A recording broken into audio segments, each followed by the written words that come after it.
യേശു ആരിലും വലിയവൻ വലിയവൻ. യേശു യേശു ആരിലും വലിയവൻ വലിയവൻ. ആരിലും വലിയവൻ വലിയവൻ. സൗഖ്യദായകൻ പാപമോചകൻ. സൗഖ്യദായകൻ പാപമോചകൻ. യേശുവേകരക്ഷകൻ. യേശുവേകരക്ഷകൻ. കരുണാമയൻ സ്നേഹഗായകൻ. കരുണാമയൻ സ്നേഹഗായകൻ. യേശു യേശു ആരിലും വലിയവൻ വലിയവൻ. ആരിലും വലിയവൻ വലിയവൻ.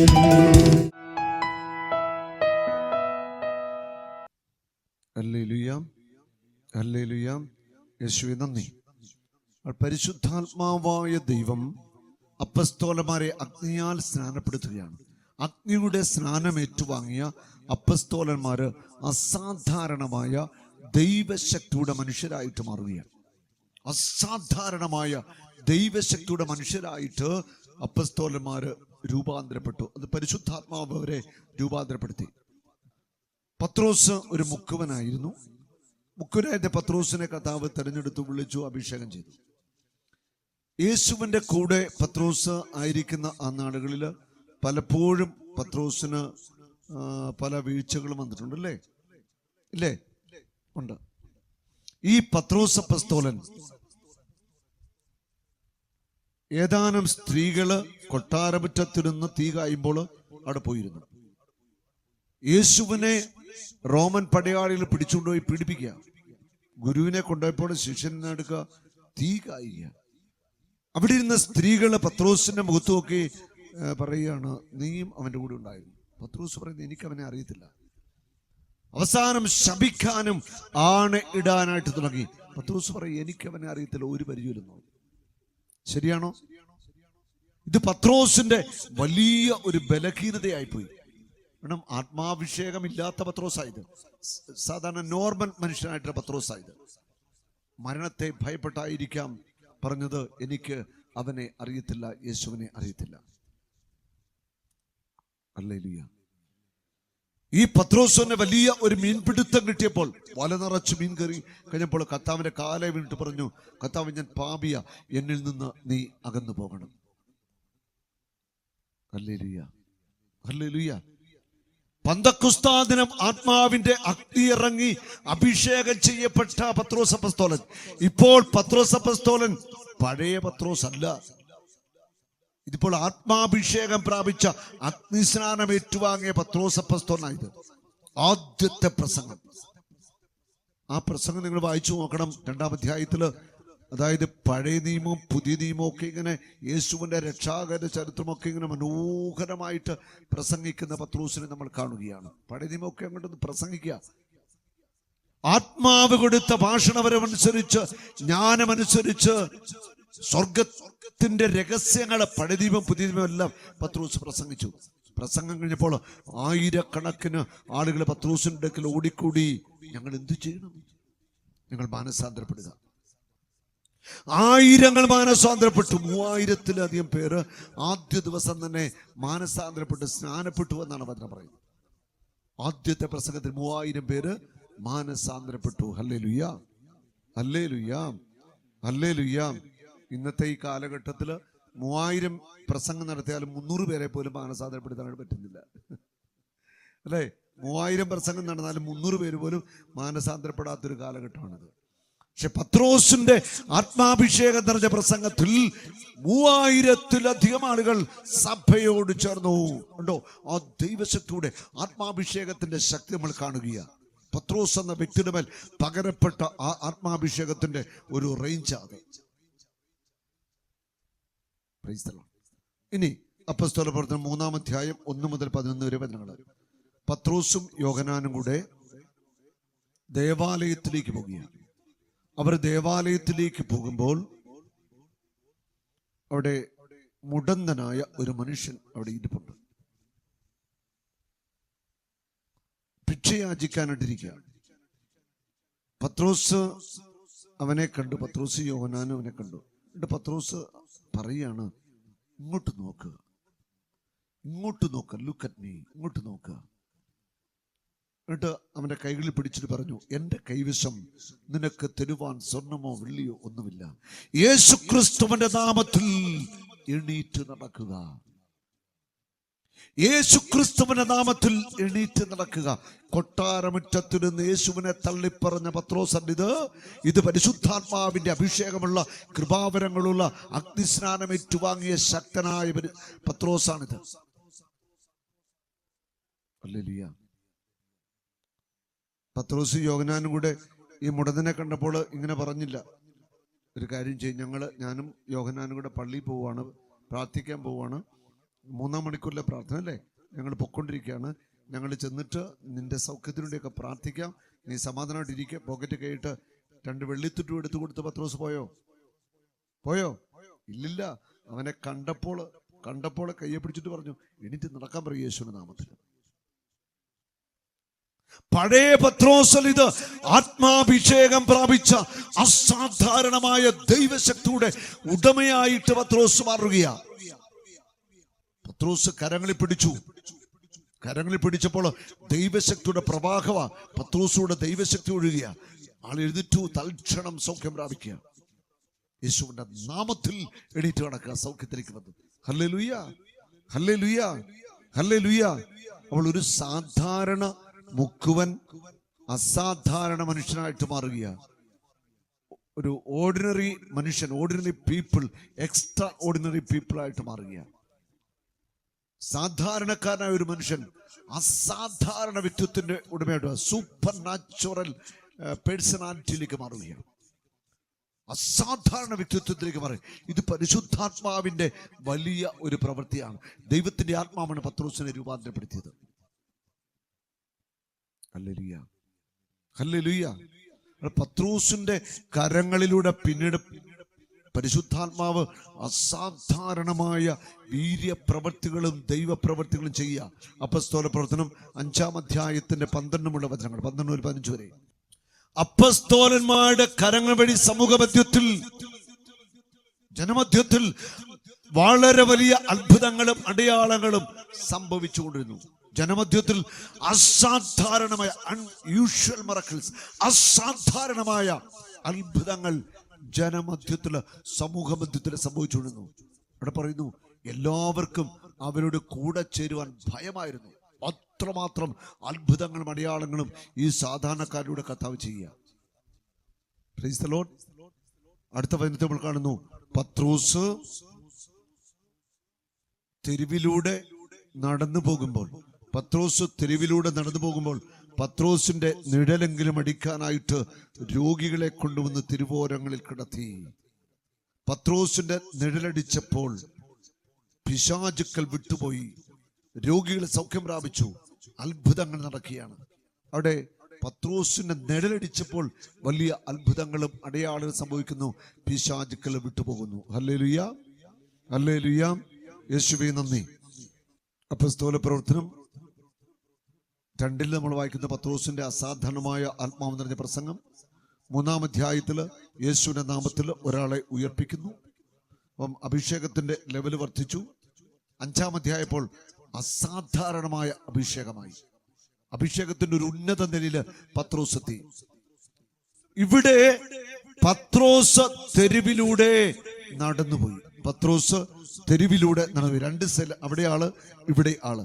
പത്രോസ് തെരുവിലൂടെ നടന്നുപോയി. രോഗി സൗഖ്യം പ്രാപിക്കുന്നു. നിഴലടിച്ചപ്പോൾ രോഗിയുടെ സൗഖ്യം പ്രാപിക്കുന്നു, അത്ഭുതങ്ങൾ നടക്കുന്നു. ഇവിടെ പത്രോസ് എന്ന ദൈവമനുഷ്യന് ആരുടെയും തലേ കൈവച്ച് പ്രാർത്ഥിക്കണ്ട, വചനപ്രഘോഷം നടത്തണ്ട, ആർക്കും കുമ്പസാരം കൊടുക്കണ്ട, ഒന്നും ചെയ്യണ്ട. പത്രോസ് അതിലെ നടന്നു പോയാൽ മതി. Presence of Peter, mighty presence. പത്രോസിന്റെ ആ പ്രസൻസ് അസാധാരണമായ ഒരു ദൈവശക്തിയുടെ പ്രസൻസ് ആയിട്ട് അവിടെ മാറുകയാണ്. കാരണം പത്രോസിന്റെ ഉള്ളിൽ വസിച്ച പരിശുദ്ധാത്മാവ് പത്രോസിനെ പൂർണ്ണമായിട്ട് ഏറ്റെടുത്തു കഴിഞ്ഞിരുന്നു. പത്രോസിലൂടെ പരിശുദ്ധാത്മാവിന്റെ ആ ശക്തി, പരിശുദ്ധാത്മ ശക്തി, ദൈവിക ശക്തി അങ്ങോട്ട് ഒഴുകിയാണ്, അനർഗളമായിട്ട് ഒഴുകിയ ദൈവശക്തി. ഇവിടെ പത്രോസിന് കൈവച്ച് പ്രാർത്ഥിക്കണോ? വേണോ? വേണ്ട. വചനപ്രഘോഷം നടത്തണോ? വേണ്ട. കുമ്പസാരിപ്പിക്കണോ? വേണ്ട. മാനസാന്തരപ്പെടാൻ പറയണോ? വേണ്ട. ഏത് വ്യക്തി അവിടെ കിടന്നോ, പത്രോസ് നടന്നു പോയാൽ ആ സാന്നിധ്യം മതി, ആ നെല്ലടിച്ചാൽ മതി.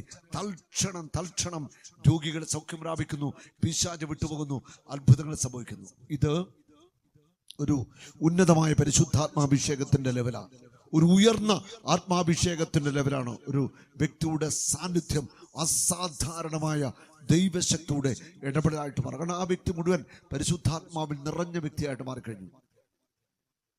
Praise the Lord. Hallelujah, hallelujah. ഉണ്ട്. കൊട്ടാരമുറ്റത്തിരുന്ന പത്രോസ്, യേശുവിന്റെ കാൽക്കൽ വീണ് എന്നെ വിട്ടുപോകണമെന്ന് പറഞ്ഞ പത്രോസ്, ആ പത്രോസാണോ ഇത്? ആണോ? അല്ല. അസാധാരണമായ പരിശുദ്ധാത്മാവിന്റെ വരങ്ങളും ദാനങ്ങളും കൃപകളും വചനവും ദൈവശക്തിയൊക്കെ നിറഞ്ഞ വലിയ ദൈവമനുഷ്യനായിട്ട് പത്രോസ് അവിടെ നിൽക്കുകയാണ്. ഒരു സാധാരണക്കാരനെ അസാധാരണക്കാരനാക്കി മാറ്റുന്നത് പരിശുദ്ധാത്മാവായ ദൈവമാണ്. ഏതു നിസ്സാര വ്യക്തിയും അസാധാരണമായ പ്രവൃത്തികൾ ചെയ്യാൻ ദൈവത്തിന് ശക്തനാക്കാൻ പറ്റും. ഏത് വ്യക്തികളുടെയും അസാധാരണമായ ദൈവപ്രവൃത്തികൾ യേശുവിന്റെ ആത്മാവിന്, പരിശുദ്ധാത്മാവിന് ചെയ്യാൻ പറ്റും. Hallelujah, hallelujah. ഇത് ഒരു വ്യക്തിയെ ദൈവത്തിന്റെ ആത്മാവ് ഉപയോഗിക്കുന്നതിന്റെ തെളിവാണ്. ആര് വേണമെങ്കിലും പരിശുദ്ധാത്മാവിനെ ഉപയോഗിക്കാം, ഏത് വ്യക്തിയെ വേണമെങ്കിലും ഉപയോഗിക്കാം. ഇവിടെ അപ്പോസ്തലന്മാർക്ക് ഉന്നതമായ ഡിഗ്രിയോ PhDയോ ഭാഷയോ മറ്റൊന്നുമില്ല. സാധാരണ മനുഷ്യർ. പക്ഷെ സാധാരണ മനുഷ്യരെ കർത്താവിന്റെ ആത്മാവ് അസാധാരണ മനുഷ്യരാക്കി മാറ്റുകയാണ്. ആദ്യത്തെ പ്രസംഗം പിന്നെ തലവാതിൽ എഴുതിപ്പിക്കുന്നു. 5-ാമത്തെ അധ്യായത്തിൽ വരുമ്പോൾ പത്രോസിന്റെ സാന്നിധ്യം മതി. അത്ഭുതങ്ങളും അടയാളങ്ങളും സൗഖ്യങ്ങളും വിടുതലും പിശാച് വിട്ടു എന്നെല്ലാം നടക്കുകയാണ്. അവിടെ പത്രോസിനൊന്നും ചെയ്യാനില്ല. പത്രോസ് വന്നു കഴിയുമ്പോൾ തന്നെ ആത്മാവ് പ്രവർത്തിക്കുന്ന ഒരു അനുഭവമാണത്. പരിശുദ്ധാത്മാവിന്റെ ശക്തിയുടെ പ്രവാഹത്തിൽ അത് സംഭവിക്കുകയാണ്. സങ്കീർത്തനം 88:10 ഇങ്ങനെ വചനം പറയുന്നുണ്ട്, പത്രോസിന്റെ നിഴല് മതി രോഗസൗഖ്യം കിട്ടാൻ. 88:10 മരിച്ചവർക്ക് വേണ്ടി അങ്ങ് അത്ഭുതം പ്രവർത്തിക്കുമോ? നിഴലുകൾ അങ്ങയെ പുകഴ്ത്താൻ ഉണർന്ന് എഴുന്നേൽക്കുമോ?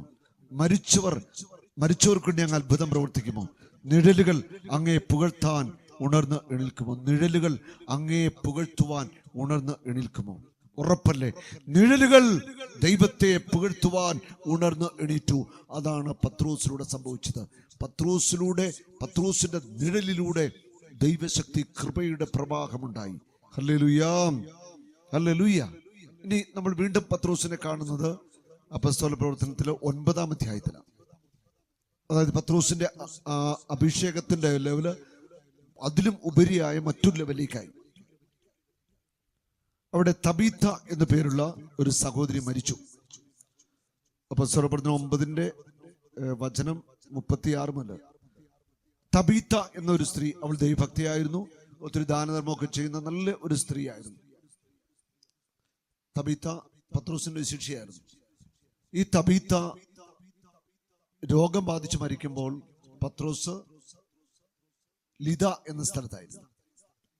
പത്രോസിനെ വിവരമറിയിച്ചു.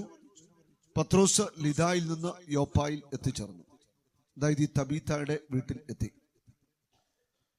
അവിടെ വരുമ്പോൾ കാണുന്ന കാഴ്ച എന്താണ്? പത്രോസ് കണ്ടത് മുറ്റത്തും പെരയ്ക്കകത്തും പുറത്തെല്ലാം വലിയൊരു ജനാവലിയുണ്ട്. പത്രോസിന്റെ വരവ് പ്രതീക്ഷിച്ച് അവർ നിൽക്കുകയാണ്. പത്രോസ് അവിടേക്ക് കടന്നു വന്നു. ഈ പത്രോസ് ആരാ? ലിദായിൽ നിന്ന് യോപ്പായിലേക്ക് എത്തിച്ചേർന്ന പത്രോസ് അസാധാരണമായ പരിശുദ്ധാത്മ ശക്തിയുടെ മനുഷ്യനായിരുന്നു. ആദ്യത്തെ മാർപ്പാപ്പ പത്രോസ് അവിടേക്ക് വന്നു. അവിടെ വന്നപ്പോൾ ആളുകളൊക്കെ നിലവിളിച്ച് സങ്കടപ്പെട്ടു ഒക്കെ നിൽക്കുകയാണ്. പത്രോസ് അവിടേക്ക് വന്നിട്ട് പത്രോസിനെ കണ്ടപ്പോൾ തന്നെ എല്ലാവരും ശാന്തമായി വഴിമാറിക്കൊടുത്തു. പത്രോസ് ചെയ്ത വലിയ അത്ഭുതങ്ങൾ അവർ കണ്ടിട്ടുണ്ട്, കേട്ടിട്ടുണ്ട്. അതെല്ലാം അവിടെ ഇപ്പം ജെറുസലേമിൽ വലിയ ഒരു ചർച്ചാ വിഷയമാണ്. പത്രോസിലൂടെ നടക്കുന്ന കാര്യങ്ങൾ. പത്രോസ് ചോദിക്കുന്നു, അവൾ എവിടെയാണ്? മുകളിലത്തെ മുറിയിൽ അവളെ കുളിപ്പിച്ച് മരിച്ച അവളെ കുളിപ്പിച്ചെല്ലാം കിടത്തിയിരിക്കുകയാണ്. പത്രോസ് നേരെ ആ മുറിയിലേക്ക് ചെന്നു. തബീത്തായെ കിടത്തിയിരിക്കുന്ന മുറിയിലേക്ക് എന്നിട്ട് എന്ത് ചെയ്തു? ചങ്കത്തടിച്ച് നിലവിളിച്ചോ? ചങ്ങിട്ടടിച്ച് കരഞ്ഞോ? കരഞ്ഞോ? ഇല്ല. പത്രോസ് ആ മുറിയിലേക്ക് ചെന്നു. അവിടെ ഉണ്ടായിരുന്ന എല്ലാവരും പുറത്താക്കി. എന്നിട്ടോ അവിടെ മുട്ടയിൽ നിന്നു കരങ്ങളെ വിരിച്ചു പിടിച്ചു. പത്രോസ് പ്രാർത്ഥിക്കുവാൻ തുടങ്ങി. പത്രോസ് പ്രാർത്ഥിച്ചുകൊണ്ടിരുന്നു കുറെ സമയം. എന്നിട്ടോ കരങ്ങൾ നീട്ടി തബീത്തയുടെ നേരെ കരം നീട്ടി. എന്നിട്ട് കൽപ്പിച്ചു, തബീത്ത എണീൽക്കൂ. ഒറ്റ വാക്ക പത്രോസിന്റെ അധരത്തോട് പോവാ, തബീത്ത എണീൽക്കൂ. 3-ാം അധ്യായത്തില് തളർവാദ രോഗിയെ എഴുന്നേക്കാൻ പറഞ്ഞു. യേശുവിന്റെ നാമത്തിൽ എണീക്കാൻ പറഞ്ഞു. ഇപ്പോൾ ഇതാ യേശുവിന്റെ നാമം പോലും പത്രോസ് പറയുന്നില്ല. അതാണ് ആ വ്യത്യാസം. ആ അഭിഷേകത്തിന്റെ റേഞ്ച് അതാണ്. തബീത്ത എണീൽക്കൂ. തൽക്ഷണം അവൾ ജീവൻ പ്രാപിച്ചു. തബീത്ത കണ്ണുകൾ തുറക്കുക. അവൾക്ക് ജീവൻ വന്നു. അവള് ഉറക്കത്തിൽ നിൽക്കുന്നതിൽ എഴുന്നേറ്റ് വരിക. Praise the Lord. അപ്പോൾ അവിടെ നിൽക്കുന്ന ആ വ്യക്തി അധികാരമുള്ള, മരണത്തിന്റെ മേൽ പോലും അധികാരമുള്ള ആദ്യത്തെ മാർപ്പാപ്പ ആയ, അസാധാരണമായ ആത്മശക്തിയുടെ, ദൈവശക്തിയുടെ മനുഷ്യനായിട്ട് പത്രോസ് അവിടെ നിൽക്കുകയാണ്. മരിച്ച ആളിനെ എഴുന്നേൽപ്പിക്കുന്നു. കൊട്ടാരമുറ്റത്തിരുന്ന് യേശുക്രിസ്തുവിനെ തള്ളിപ്പറഞ്ഞവനിതാ ഇന്ന് യേശുക്രിസ്തുവിന്റെ നാമം പോലും പറയാതെ മരിച്ചവരെ ഉയർപ്പിക്കുന്നു. പത്രോസ് മറ്റൊരു ക്രിസ്തുവായിട്ട് രൂപാന്തരപ്പെട്ട് കഴിഞ്ഞു. ഹല്ലേലൂയ. പത്രോസ് എന്ന സാധാരണ മുക്കുവൻ മറ്റൊരു ക്രിസ്തുവായിട്ട് രൂപാന്തരപ്പെട്ടു. ആ അധരം കൊണ്ട് എന്തു പറഞ്ഞാലും നടക്കും. അത്രമാത്രമുള്ള പരിശുദ്ധാത്മ ശക്തിയുടെ മനുഷ്യനായിട്ട് പത്രോസ് മാറിയ. കാരണം പരിശുദ്ധാത്മാവ് പൂർണ്ണമായിട്ട് പത്രോസിനെ ഏറ്റെടുത്തു. യേശുവിലൂടെ എന്തൊക്കെ സംഭവിച്ചോ അതൊക്കെ പത്രോസിലൂടെ സംഭവിക്കുക. 9-ാം അധ്യായപ്പോൾ ഇതാ മരിച്ച ആളിനോട് എഴുന്നേക്കാൻ പറയുക. കാരണം മറ്റൊരു ക്രിസ്തുവായിട്ട് പത്രോസ് മാറിക്കഴിഞ്ഞിരുന്നു. ഇതാണ് പരിശുദ്ധാത്മാവിന്റെ അഭിഷേകം, പരിശുദ്ധാത്മാവിന്റെ ശക്തി. ഞാൻ ചെയ്തതിലും വലിയ കാര്യങ്ങൾ നിങ്ങൾ ചെയ്യും. അതിനുവേണ്ടിയാ യേശു നമുക്ക് പരിശുദ്ധാത്മാവിനെ തരുന്നത്. Hallelujah, hallelujah. ഇനി ഈ പുനരുത്ഥാനത്തിന്റെ ഈ ശക്തി, ഈ ദൈവിക ശക്തിയുടെ ആ വലിപ്പത്തെ ഒന്ന് വെളിപ്പെടുത്താൻ ഒരു 2 വചനങ്ങൾ പറയുക. ഈ ശക്തിയുടെ മഹനീയത എത്ര വലുതാണെന്ന്. എഫേസോസ് ലേഖനത്തില് 1-ാം അധ്യായത്തിന്റെ 19-20 വചനങ്ങൾ. അതുവഴി അവന്റെ പ്രാഭവപൂർണമായ പ്രവർത്തനത്തിന് അനുസൃതമായി വിശ്വാസികളായ നമ്മിലേക്ക് പ്രവഹിക്കുന്ന അവന്റെ അപരിമേയമായ മഹനീയത, ശക്തിയുടെ മഹനീയത എത്രമാത്രമെന്ന് ഞാൻ വ്യക്തമാക്കട്ടെ. യേശു ക്രിസ്തുവിനെ മരിച്ചവരിൽ ഉയർപ്പിച്ച് പിതാവായ ദൈവത്തിന്റെ വലതുഭാഗത്തിരുത്തിയപ്പോൾ പ്രവർത്തിച്ചത് ഈ ശക്തിയാണ്. ഒന്നും കിട്ടിയില്ല. ഈ വചനം പറഞ്ഞിട്ട് ഒന്നും കിട്ടിയില്ല. ഞാൻ നിർത്തി പറഞ്ഞുതരാം. അതുവഴി അവന്റെ പ്രാഭവപൂർണമായ പ്രവർത്തനത്തിന് അനുസൃതമായി വിശ്വാസികളായ നമ്മിലേക്ക് പ്രവഹിക്കുന്ന, ഉണ്ടോ, വിശ്വാസികളായ ഇവിടെ നിങ്ങൾ ഓരോരുത്തരും നമ്മിലേക്ക് പ്രവഹിക്കുന്ന അവന്റെ അപരിമേയമായ ശക്തി. ഇംഗ്ലീഷ് ബൈബിളിൽ ഉപയോഗിക്കുന്നവർക്കറിയാം അപരിമേയമായ ശക്തി എന്നുള്ളത് കൊടുത്തിരിക്കുന്ന വാക്കിതാണ് ഇംമെഷറബിൾ പവർ, അളക്കാനാവാത്ത ശക്തി. അതുപോലെ ഗ്രേറ്റ് പവർ, ഗുഡ് ന്യൂസ് ബൈബിളിൽ അങ്ങനെ കൊടുത്തിരിക്കുന്നത് അളക്കാനാവാത്ത ശക്തി. അതാണ് അപരിമേയമായ ശക്തിയുടെ മഹനീയത എത്രമാത്രമെന്ന് ഞാൻ വ്യക്തമാക്കണം. നമ്മളിലേക്ക് ഒഴുകുന്ന അപരിമേയമായ ശക്തി, ആ ശക്തി എത്രമാത്രം വലുതാണെന്ന് ഞാൻ നിങ്ങളോട് പറഞ്ഞുതരാം. യേശു ക്രിസ്തുവിനെ മരിച്ചവരിൽ ഉയർപ്പിക്കുകയും സ്വർഗത്തിൽ അവിടുത്തെ വലതുവശത്ത് ഇരുത്തുകയും ചെയ്തപ്പോൾ അവനിൽ പ്രവർത്തിച്ചത് ഈ ശക്തിയാണ്. യേശു ക്രിസ്തുവിനെ മരിച്ചവരിൽ നിന്ന് ഉയർപ്പിച്ച് പിതാവിന്റെ വലതുഭാഗത്തിരുത്തിയപ്പോൾ അവനിൽ പ്രവർത്തിച്ചത് ഈ ശക്തിയാണ്. വിശ്വാസികളായ നമ്മിലേക്കൊഴുകുന്ന അവന്റെ അപരിമേയമായ ശക്തി. അപ്പോൾ യേശുവിനെ ഉയർപ്പിച്ച അതേ ശക്തിയാണ്, അപരിമേയ ശക്തിയാണ് വിശ്വാസികളായ നമ്മിലേക്ക് ഒഴുകിക്കൊണ്ടിരിക്കുന്നത്. പക്ഷേ ഈ ശക്തി നമ്മൾ സ്വീകരിക്കുന്നില്ല, ഈ ശക്തി നമ്മൾ അനുഭവിക്കുന്നില്ല, ഇതേക്കുറിച്ച് നമുക്ക് അറിവില്ല. ഈ ശക്തിയാണ് നിങ്ങൾ മനസ്സിൽ കണ്ടേ. യേശുവിനെ കുരിശിൽ നിറക്കി കല്ലറയിൽ അടക്കി, കല്ലറ റോമൻ പടയാളികൾ സീൽ ചെയ്തു. ദുഃഖ വെള്ളിയാഴ്ച യേശുവിനെ അടക്കി. ഈസ്റ്റർ വെളുപ്പിന്, ഈസ്റ്ററിന് ഞായറാഴ്ച യേശു ഉയർത്തി നിൽക്കുക. എന്താ സംഭവിച്ചത്? അപരിമേയമായ ദൈവശക്തി യേശുക്രിസ്തുവിനെ മരിച്ചവരിൽ നിന്ന് ഉയർപ്പിച്ച് പിതാവിന്റെ വലതുഭാഗത്തിരുത്തിയപ്പോൾ പ്രവർത്തിച്ചത് ഈ ശക്തിയാണ്. ഏത് ശക്തി? അപരിമേയമായ ദൈവശക്തി. വിശ്വാസികളെ നമ്മിലേക്ക് ഒഴുകുന്ന അപരിമേയമായ ദൈവശക്തി. ഇമ്മഷറബിൾ പവർ, അളക്കാനാവാത്ത ദൈവശക്തി. കല്ലറയ്ക്കുള്ളില് യേശുവിന്റെ പരിശുദ്ധ ശരീരം ഇരിക്കുക. അപരിമേയമായ ഈ ദൈവശക്തി കടന്നു വരിക. ഈ ശക്തി വന്നു, കല്ലറയുടെ വാതിൽ തകർക്കപ്പെട്ടു. ഈ ശക്തി കടന്നു വന്നിട്ട് എന്ത് ചെയ്തു? ക്രിസ്തുവിന്റെ പരിശുദ്ധ ശരീരത്തിന് മേൽ ഈ ശക്തി ചലിക്കുവാൻ തുടങ്ങി. ഈ ശക്തി, ഈ അപരിമേയമായ ദൈവശക്തി ചലിക്കുവാൻ തുടങ്ങി. എന്നിട്ടോ യേശു ഉയർക്കുകയാണ്, ഉയർത്തി നിൽക്കുകയാണ്. ഹല്ലേലൂയ. അത് തന്നെ ഇവിടെ പറഞ്ഞിരിക്കുന്നത്. യേശു ക്രിസ്തുവിനെ മരിച്ചവരിൽ നിന്ന് ഉയർപ്പിച്ച് പിതാവായ ദൈവത്തിന്റെ വലതുഭാഗത്തിരുത്തിയപ്പോൾ പ്രവർത്തിച്ചത് ഈ ശക്തിയാണ്, ഈ അപരിമേയമായ ശക്തി. യേശു ക്രിസ്തുവിനെ ഉയർപ്പിച്ച അതേ അപരിമേയമായ ശക്തി പത്രോസിലൂടെ പുറപ്പെട്ടു. അതാ മരിച്ചവർ ഉയർത്തുന്നത്. ഹല്ലേലൂയ. പൗലോസിന്റെ കരങ്ങളിലൂടെ എവൂത്തിക്കോസ് എന്നൊരു മനുഷ്യൻ ഉയർപ്പിക്കപ്പെട്ടു. പത്രോസിലൂടെ ഒത്തിരി അത്ഭുതങ്ങൾ നടന്നിട്ടുണ്ട്. 19-ാം അധ്യായം അപ്പോസ്തലർ 19:12 നമ്മൾ വായിക്കുന്നുണ്ട്. പൗലോസിനെ സ്പർശിച്ച തൂവാലകളും അംഗവസ്ത്രങ്ങളും രോഗികളുടെ അടുക്കൽ കൊണ്ടുവന്നു. അവർ സൗഖ്യം പ്രാപിച്ചു. പിശാചുക്കൾ അലറിക്കൊണ്ട് വിട്ടുപോയി. പൗലോസ് അപ്പോസ്തലനെ സ്പർശിച്ച തൂവാലകളും അംഗവസ്ത്രങ്ങളിലൂടെ പിശാചുക്കൾ വിട്ടുപോകുക, രോഗികളെ സൗഖ്യമാക്കപ്പെടുക. പൗലോസിന്റെ തൂവാലകളും അംഗവസ്ത്രങ്ങളുടെ അത്ഭുതങ്ങൾ നടക്കുക. ഇതാണ് ഈ ദൈവശക്തി എന്ന് പറയുന്നത്. പരിശുദ്ധാത്മാവിന്റെ അസാധാരണമായ ശക്തി പൗലോസ് നിറഞ്ഞു നിന്നിരുന്നു. ഹല്ലേലൂയ.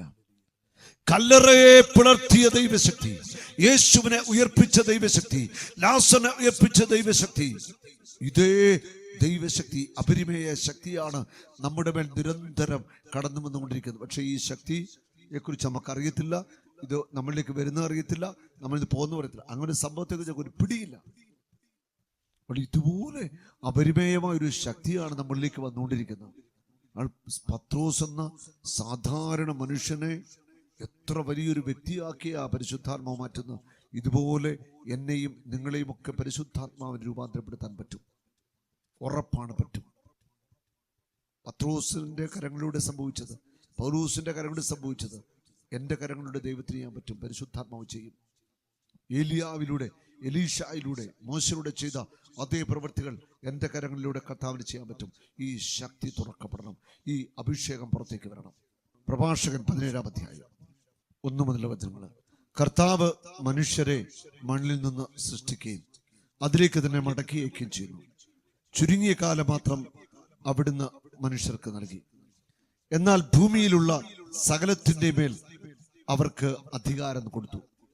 മനുഷ്യന് ഭൂമിയിലുള്ള സകലത്തിൻ്റെ മേൽ അധികാരം കൊടുത്തു. അടുത്ത വചനം ശ്രദ്ധിച്ചു. അവിടുന്ന് അവർക്ക് തന്റെ ശക്തിക്ക് സാദൃശ്യമായ ശക്തി നൽകുകയും ചെയ്തു. ഉണ്ടോ? എന്നിട്ട് ആ ശക്തി എവിടെ പോയി? വചനം 100% സത്യമാണ്. പരിശുദ്ധാത്മാവ് എഴുതി വെച്ചിരിക്കുകയാണ് ഇവിടെ. അവിടുന്ന് അവർക്ക് തന്റെ ശക്തിക്ക് സാദൃശ്യമായ ശക്തി നൽകുകയും തന്റെ സാദൃശ്യത്തിൽ അവരെ സൃഷ്ടിക്കുകയും ചെയ്തു. അവിടെ തന്റെ ശക്തിക്ക് സാദൃശ്യമായ ശക്തി നൽകി. ദൈവത്തിന്റെ ശക്തിക്ക് സാദൃശ്യമായ തുല്യമായ അതേ ശക്തിയാണ് മനുഷ്യൻ നൽകിയത്. ആ ശക്തിയാണ് പത്രോസിലും പൗലോസിലും ഒക്കെ വെളിപ്പെട്ടത്. എല്ലാ ജീവജാലങ്ങളിലും അവരെക്കുറിച്ചുള്ള ഭീതി അവിടുന്ന് ഉളവാക്കി. മൃഗങ്ങളുടെയും പക്ഷികളുടെ മേൽ അവിടുന്ന് അവർക്ക് അധികാരം നൽകി. അവിടുന്ന് അവർക്ക് നാവും കണ്ണുകളും ചെവികളും ചിന്തിക്കാൻ മനസ്സും നൽകി. അവിടുന്ന് അറിവ് വിവേകം കൊണ്ട് അവരെ നിറയ്ക്കുകയും നന്മയും തിന്മയും അവർക്ക് കാണിച്ചു കൊടുക്കുകയും ചെയ്തു. തൻ്റെ പ്രവൃത്തികളുടെ മഹത്വം അവർ കാണുന്നതിന് അവിടുന്ന് തൻ്റെ പ്രകാശം അവിടെ ഹൃദയത്തിൽ നിറച്ചു. അവർ അവിടുത്തെ പ്രവൃത്തികളുടെ മഹത്വം പ്രഖ്യാപിച്ചു. അടുത്ത വിശുദ്ധനാമം സ്തുതിക്കും. ഏണിയെന്ന് വീണാണോ? ഏണിയെന്ന് വീണ. എവിടെ ഓപ്പറേഷൻ വേണമെന്ന് പറഞ്ഞിരിക്കുന്നത്? നടുവിന്. ബെൽറ്റ് ഉണ്ടോ? എടുത്തേ. എത്ര നാളെ ഉപയോഗിക്കുന്നു? 6 വർഷമായി. 6 വർഷമായി ഈ ചേട്ടൻ ബെൽറ്റ് ഉപയോഗിക്കുന്നു. പേരെന്താ? പേര് ജോസ്. ജോസ് എവിടുന്ന് വരുന്നേ? മാങ്കുളം. മാങ്കുളം. കർത്താവ് സൗഖ്യം തരുന്ന വിശ്വാസമുണ്ടോ? ഏത് കാലിനാ പ്രയാസം ഉണ്ടായിരുന്നത്? ഇടത്തെ കാലിലല്ലേ? അല്ല, നീ ബെൽറ്റ് കൈ പിടിച്ച്. ഞാൻ ഈ കാലിൽ ചവിട്ടാണ്.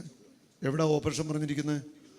നട്ടല്ല. ഇവിടെ ഒരു ഓപ്പറേഷൻ വേണ്ട കേട്ടോ, ഓരോ ഓപ്പറേഷൻ വേണ്ട. കർത്താവ് പൂർണ്ണമായ സൗഖ്യം തരികയാണ്. കർത്താവിന് നന്ദി പറഞ്ഞോളൂ. ഹല്ലേലൂയ. കരമുയർത്തി ചേട്ടന് വേണ്ടി നിന്ന് സ്തുതിച്ചേ. യേശുവേ നന്ദി. കരമുയർത്തി അടിച്ച് കർത്താവ് നന്ദി പറയട്ടെ. ഹല്ലേലൂയ. യേശുവേ നന്ദി, യേശുവേ സ്തുതി, യേശുവേ നന്ദി. തിരിച്ചേ, നട്ടൽ തിരിച്ചേ. ഇങ്ങതാ തിരിച്ചോ, നന്നായിട്ട് തിരിയട്ടെ നട്ടല. ആ, കുനിഞ്ഞോ, കുനിഞ്ഞോ, ധൈര്യമായിട്ട് കുനിഞ്ഞോ. ആ കാലൊക്കെ ഇത് വലിച്ചു കൊടുന്നേ, ശക്തമാണ് വലിച്ചുകൂടാ. ആ, മറ്റേ കാലൂടെ.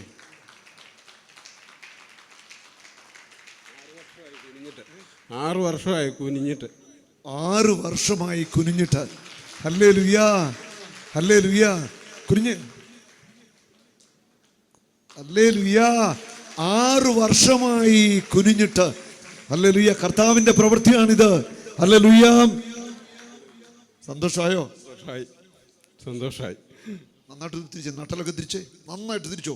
എന്നെ വേണം ചെയ്തോ. ഇനി പുറകോട്ട് നിങ്ങൾ വളഞ്ഞേ, പുറകോട്ട്. ആ, ധൈര്യമായിട്ട് വളഞ്ഞോ. ആ, ഇനി മുന്നോട്ട് കുനിഞ്ഞ്.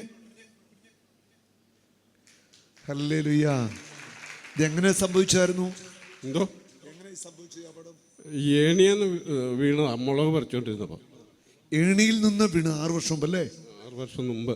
അതിന് കഴിഞ്ഞ കൊല്ലം വീണ് പോയായിരുന്നു. ഈ ഒരു സൈഡ് തളർന്ന് കിടക്കുമായിരുന്നു. 2 മാസം ബെൽറ്റിട്ട് കിടന്നു. അത് കഴിഞ്ഞ് 2 ലക്ഷം രൂപ വേണം ഓപ്പറേഷൻ ചെയ്യാനെന്ന് പറഞ്ഞു. അതില്ലാത്തതുകൊണ്ട് പോയില്ല. ഇനി പേരെന്താ? ആ, ജോസേട്ടന് ഓപ്പറേഷൻ ചെയ്യണ്ട, ഒന്നും ചെയ്യണ്ട. ഇതിൻ്റെ ആവശ്യമില്ല കേട്ടോ. ജോസേട്ടൻ സമാധാനമായിട്ട് ധൈര്യമായിട്ട് കാലക്കുറപ്പിച്ചാണ് പൊക്കെ ചാടി ഇറങ്ങിക്കേ. യേശുവേ യേശുവേ നീ മാത്രം ഉന്നതൻ. യേശുവേ യേശുവേ നീ മാത്രം രക്ഷകൻ.